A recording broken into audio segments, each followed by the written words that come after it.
Welcome to Uzi Talking 2 with me, Jeff Ollerhead, and Jason Walker as my guest. This is part 2, titled The Year of Hell. So, Jace, we went through your school years. You've left school 1986, 87. What did you do? Well, at the time, Jeff, you're talking to the 80s, Maggie's Britain. I think there was 5 or 6 million unemployed at the time. I always had my eye on the forces. It's something that's run through the family. My dad was in the Merchant Navy, my granddad Royal Navy, his brothers all served in the Second World War. So to me it was a natural progression. I always had my eye on it. So at 16 I was over the careers office, and for me it was the Parachute Regiment. Why the Paras? Well, I think they were a household name. Royal Marines, Paras, after the Falklands War, 82, all you'd hear is Parachute Regiments, Royal Marines, and I didn't really know any of the regiments. The local regiment was the Cheshires. I'd heard of the Kings because they were a Liverpool, but other than that it was Paras. That's right, the press had also a documentary on, didn't he? That's right, yeah, I think that was about 81. It was a TV series on the Paras. So that was in my brain, Parachute Regiments. A sucker for punishments, as one would say. It did turn out like that.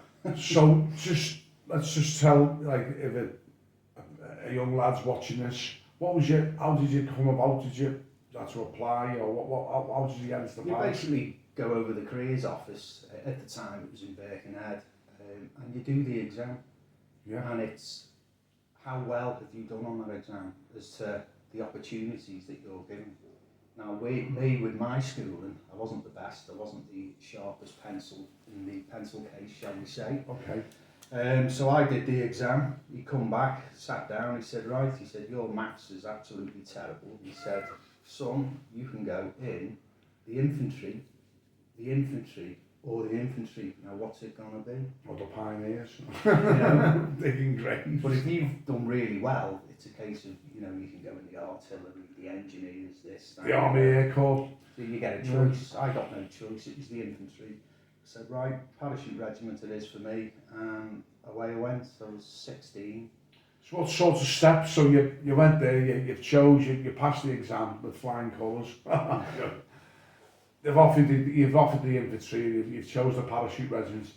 So you had to go from there then. Did you go for a medical, or did you? Yeah, you go for a medical, a physical. You dropping your cough. Yeah. Sutton Coldfield it was at the time. You go for 2 days down Birmingham way, go through various tests down there, and then it's a case of, you've passed, here's your start date, away you go.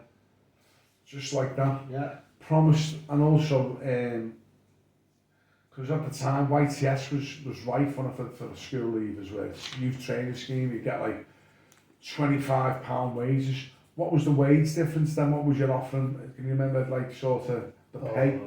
I've still got all my pay statements actually from when I started. I'd love to get them out and have a look, but I'm sure it was like a couple of £100. £200 a week or something. Yeah, something like that.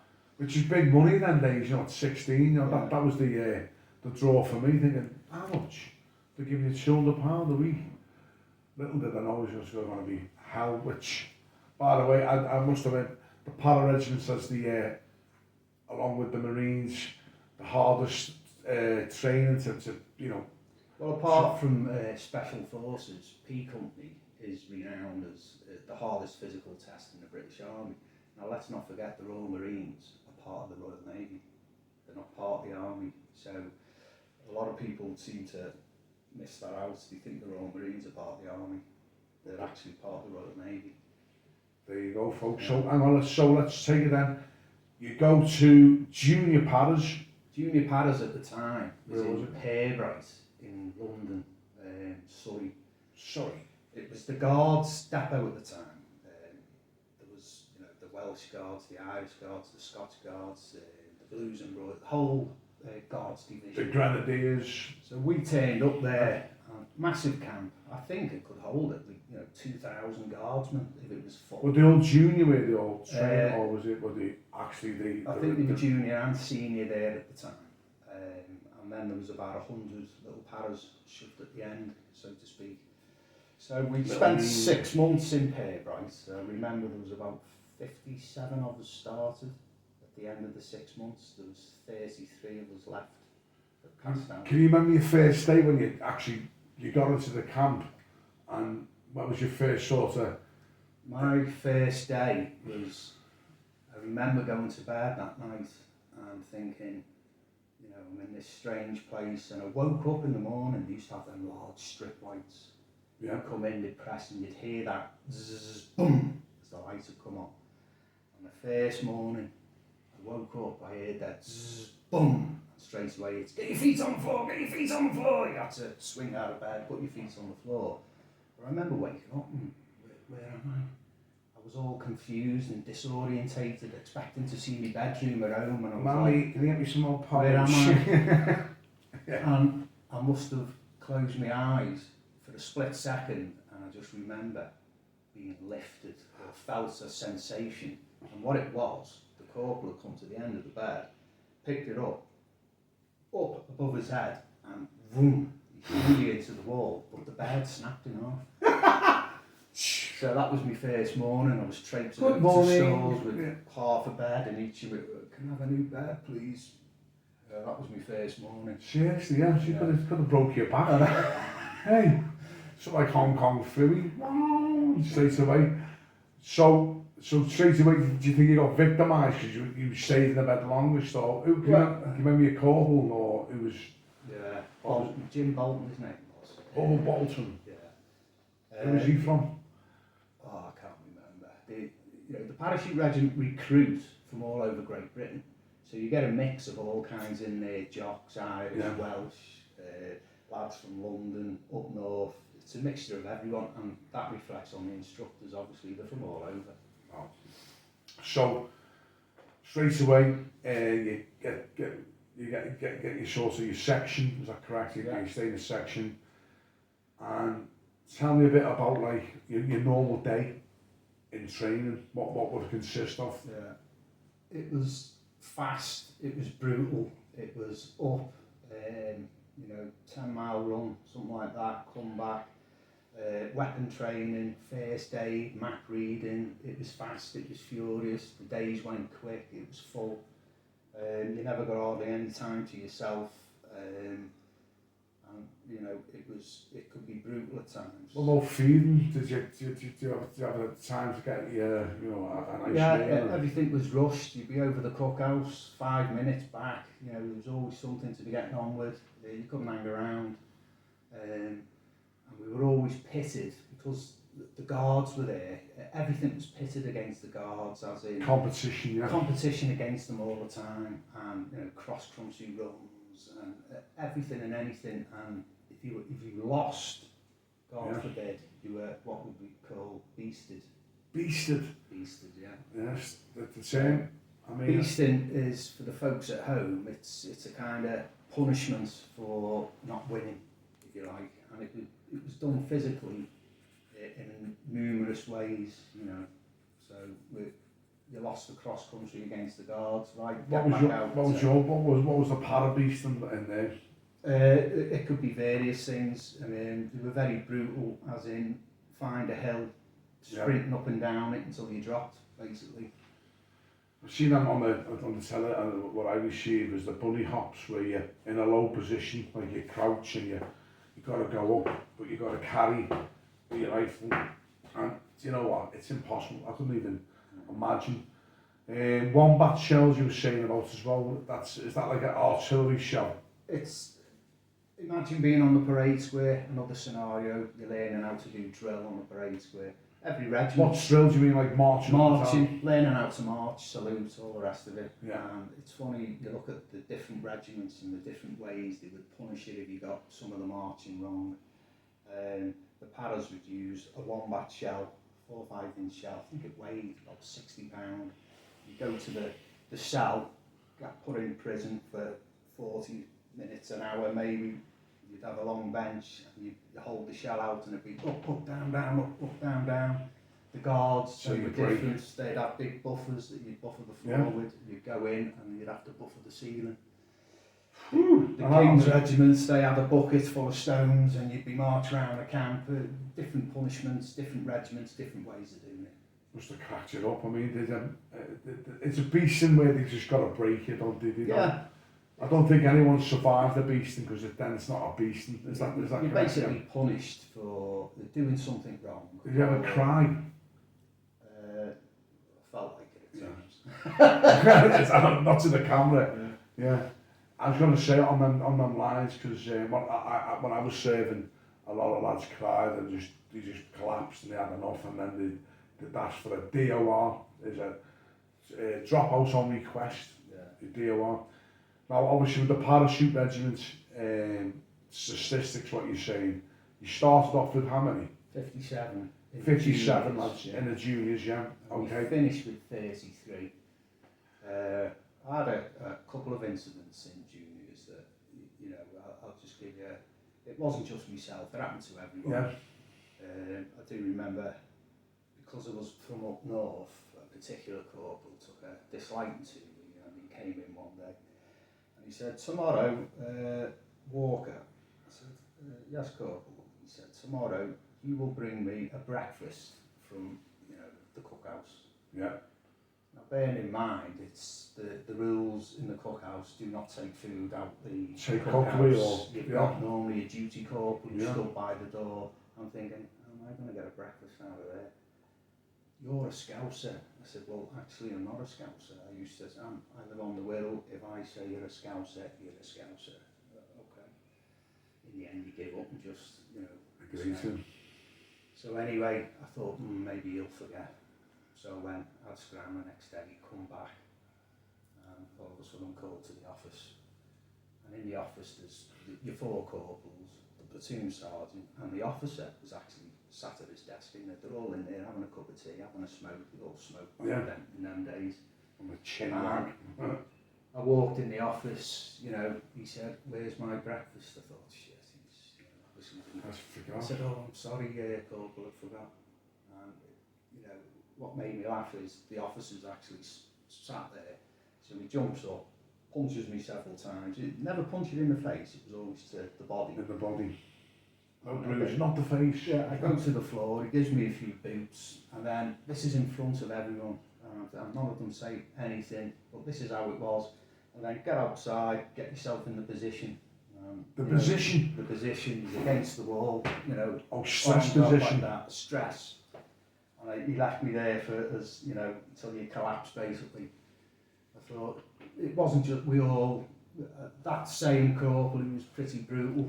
I remember coming on a 10 miler, when I used to fill your water bottle, put it in your bag, and he just happened to catch me. I was at the sink filling my water bottle. He comes walking in, and I'm turning away, and he said, walked over, let me go. And it was, I'd say, that much off the top. So you had to fill your bottle, is this for like an inspection, is it? Yeah. You're going on a run. Okay, you're going on a run. You stop and have a couple of water breaks. And he happened to catch me coming up and let me have a look. And because it wasn't right to the top, he said, do you realise that's a day's rations in the desert? I said, all right, corporal. And with that, he strangled me, pulled me up against the wall, and he was like that until I was out, and I just slid down the wall, and then he poured the bottle all over me, brought me round, get outside, out I went, and then on a 10-mile run. That was a year's ration you just poured over me. I mean, he wouldn't get away with it now, because I spoke to, I went through the same, but they've just come out the Falklands War, they've got to toughen you up, haven't they? They want to break you, because they know for a fact there's that. I always say that era, the Falklands War, 82, so a lot of these corporals, when I went through, they were privates in that war. So they could see what was required to win a war. So by the time I joined the Paras, them privates are now corporals, sergeants, cause so we get the backlash of what is expected, you know, what they went through. Standard of hardness, yeah. Exactly. So it was pretty brutal. 6 months in in pair right.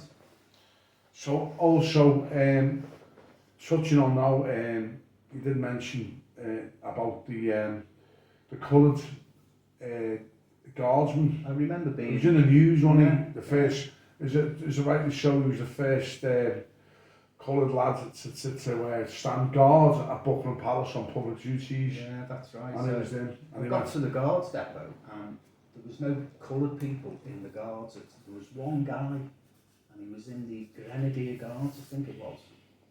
And at the time, he was going through training, and I could imagine the time he was given, you know, real tough. did everyone sit next to him just to give him, just, you know? Well, I remember reading the newspaper. Yeah. I was sat in an naffy, and the article in it was about him about to pass out of the, you know, the first coloured person in the guards. And I'd be reading the paper, and he's sat in a naffy, and you know, Persecuted, yeah. it came out years later that he actually passed out, went to battalion, and the poor lad was persecuted when he was in battalion. But I suppose that's his story to tell, you know. But you know what, that obviously brings us on now where you say Black Lives Matter, and that's probably one of the main protests why, you know, it's what the got put under, and it's a great point there, because luckily for us in the King's Regiments we had lads who were serving from, you know, Afro, and you know they were serving on Buckingham Palace, and we were all proud to stand with the, you know, with the lads. Yeah. So from junior para, you went to Oldershot, is that correct? Yeah. So basically what happens is 6 months of juniors, you then turn out of that age where you go to Oldershot, Browning Barracks, to do your man's training. But there was a lad who, during juniors, he was a Welsh lad, I remember rightly. He'd gone to Oldershot, but he'd stayed and helping us through our training because he got injured. We got to know him well. He goes off to Oldershot, and then a few months later, just as we're about to go, he comes back and gives us a visit. Oh, all right, tap out, blah, blah, blah. And he starts telling us what to expect in Oldershot. And you know, we're all like a bunch of school kids. Home of airborne forces, you know, what's going to happen in Oldershot to us and all the rest of it. I remember him turning around and saying, there's a platoon going through Oldershot at the moment in training, 530 platoon. He said, and it's a real bad bunch, if you know what I mean. They're having a real tough time, and the instructors, they called them the Beastie Boys. The Beastie Boys? Remember the band from the 80s, the Beastie Boys? This bunch of instructors were, you know, a bad group, and they were getting a really tough time. So I'm thinking, 530 platoon, we'll need to avoid that one. So we get on the coach, go to Oldershot, we jump off the coach, we're all lined up. Walk at 530 platoon, I thought, oh shit. Wow. So straight away the fear of God was in you. I remember walking into the block, and straight away I seen a lad on his hands and knees, and he's polishing the floor, and he's got this bandage around his head, and I'm thinking, he said he jumps up, and he was from Wigan, Northern lad, always remember him, and he said, all right mate, you the junior lads? I said, yeah. I said, what happened to you? He said, oh, I got my ear bit off last night in the block. I thought, oh Christ, here we go. It was, I thought Hairbright was bad, and when I got to Oldershot, it was on another level. So you got to say, that was just like brutal, you know. Yeah. Because you got all these lads competing to be. I mean, don't forget, I'm just 17 at the time. Yeah. And these lads now, they're in the 20s. Okay, yeah. There's a lot of lads there who are ex-TA.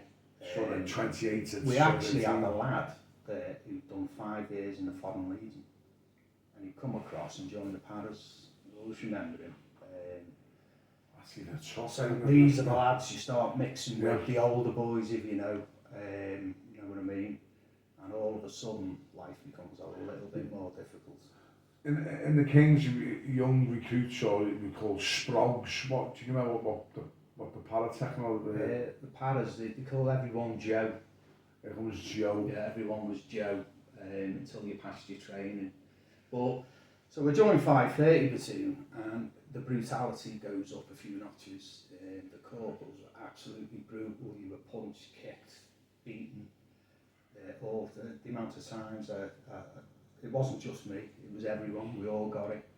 I remember cleaning my weapon once, and you know your butt, taking it up to the corporal, he's having a look, there was a little speck of gun, and he banged right over my head. I seen the stars, I was like, oh, blood dripping down my head. All little instances like that, and you're all heading for basically week 12, which is peak hunting. Okay. Get to week 12. We get to week 12, to cut a long story short. We'll tell you about in more in part 3 for week 12 and the continuation story of Jason Walker in the forces. Take care.